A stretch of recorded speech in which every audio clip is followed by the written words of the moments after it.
पूरा हो जाती। ये जमीनी मंजिल मुकम्मल हुई और अब वक्त था असली मेराज का, आसमानों की तरफ।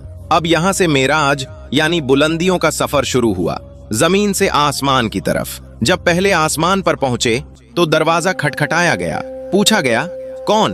कहा, जिब्राईल और मोहम्मद सल्लल्लाहु अलैहि वसल्लम।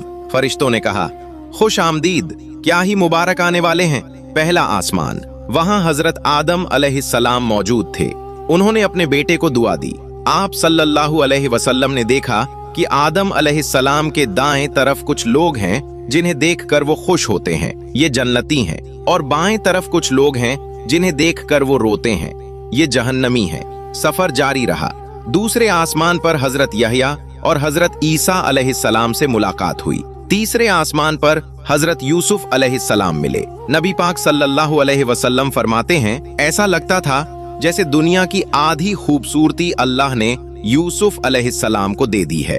चौथे और पांचवें आसमान पर हजरत इदरीस अलैहिस्सलाम और हजरत हारून अलैहिस्सलाम से मुलाकात हुई।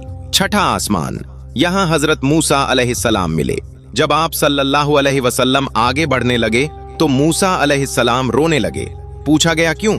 उन्होंने कहा, मैं इसलिए रो रहा हूं कि ये लड़का मोहम्मद सल्लल्लाहु अलैहि वसल्लम मेरे बाद मबूस हुआ, यानी नबी बनाकर भेजा गया, लेकिन इसकी उम्मत के लोग मेरी उम्मत से ज्यादा जन्नत में जाएंगे। सातवां आसमान, यहाँ बैतुल मामूर के पास हजरत इब्राहीम अलैहिस्सलाम तशरीफ फरमा थे।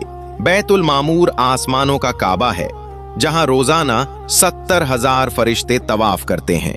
आसमानों की ये बुलंदियां अब एक खौफनाक और सबक आमेज मंजर की तरफ ले जा रही थीं। जहन्नम के वो डरावने पहलू जो हर सुनने वाले को सोचने पर मजबूर कर दें। दिल थाम कर सुनिए नाजरीन, इस सफर में अल्लाह ने आप सल्लल्लाहु अलैहि वसल्लम को जन्नत और जहन्नम के वो मनाजिर भी दिखाए जो इंसान को हिला कर रख दें। ये वो हिस्सा है जो हम सब के लिए एक वार्निंग है। जरा गौर से सुनिए। गीबत करने वाले, आप सल्लल्लाहु अलैहि वसल्लम ने देखा कि कुछ लोग हैं जिनके नाखून तांबे के हैं और वो अपने ही चेहरों और सीनों को नोच रहे हैं।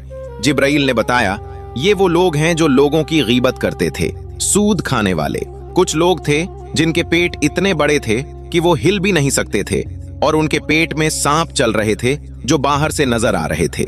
यतीम का माल खाने वाले, कुछ लोगों के होंठ ऊंट की तरह थे, फरिश्ते उनके मुंह में आग के पत्थर डाल रहे थे। एक शख्स लकड़ियों का गट्ठा उठाने की कोशिश कर रहा था जो उससे नहीं उठाया जा रहा था, मगर वो उस पर और लकड़ियां डाल रहा था।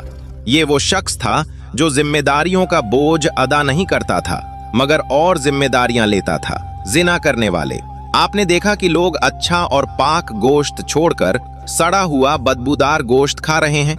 ये वो लोग थे जो हलाल रिश्ते छोड़कर हराम की तरफ जाते थे। फितना फैलाने वाले, खतीब, कुछ लोगों की जबानें और होंठ आग की कैंचियों से काटे जा रहे थे। आपने कुछ औरतों को देखा जो अपनी छातियों के बल लटकाई गई थीं। ये वो थीं जो अपने शौहरों की नाफरमानी करती थीं। वहां जहन्नम का दारोगा भी था जो नबी सल्लल्लाहु अलैहि वसल्लम को देखकर भी मुस्कुराया नहीं। जिब्राईल ने बताया कि जब से जहन्नम बनी है ये फरिश्ता कभी नहीं हंसा। ये खौफनाक मनाजिर अब नूर और रहमत की तरफ पलट रहे थे, सिदरतुल मुंतहा की तरफ, जहां सफर का सबसे बुलंद मकाम इंतजार कर रहा था। आप सल्लल्लाहु अलैहि वसल्लम सिदरतुल मुंतहा पहुंचे। ये बेरी का एक दरख्त है जिसकी जड़ें छठे आसमान में और शाखें सातवें आसमान के ऊपर हैं। इसके पत्ते हाथी के कानों जितने बड़े और फल मटकों की तरह थे। यहाँ पहुंचकर जिब्राईल अमीन रुक गए। नबी पाक सल्लल्लाहु अलैहि वसल्लम ने फरमाया, जिब्राईल, क्या ऐसे मकाम पर दोस्त दोस्त को छोड़ देता है? जिब्राईल ने अर्ज की, या रसूल अल्लाह, मेरी हद यही तक है। अगर मैं यहाँ से एक उंगली बराबर भी आगे बढ़ा तो अल्लाह के नूर की तजल्ली से मेरे पर जल जाएंगे। आगे का सफर आपको तन्हा तय करना है। फिर रफ रफ नाम की एक सब्ज सवारी आई जिसने आप सल्लल्लाहु अलैहि वसल्लम को आगे का सफर कराया। आप वहां पहुंचे जहां न वक्त था न मकान। अल्लाह ताला ने फरमाया, मेरे करीब हो जाइए। इस मुलाकात में अल्लाह ने अपनी उम्मत के लिए 50 नमाजों का तोहफा दिया। वापसी पर मूसा ने कहा कि आपकी उम्मत कमजोर है, 50 नमाजें नहीं पढ़ सकेगी, वापस जाइए और कम करवाइए। हुजूर सल्लल्लाहु अलैहि वसल्लम बार बार गए और आखिर में 5 वक्त की नमाजें रह गईं। अल्लाह ने फरमाया, ए मोहम्मद, आपकी उम्मत पढ़ेगी 5, लेकिन सवाब उन्हें 50 का ही मिलेगा। ये बुलंद मुलाकात अब इख्तिताम को पहुंच रही थी और वापसी का सफर शुरू हो रहा था, जहां जमीन पर एक और इम्तिहान इंतजार कर रहा था। आइए देखते हैं ये वापसी किस तरह हुई।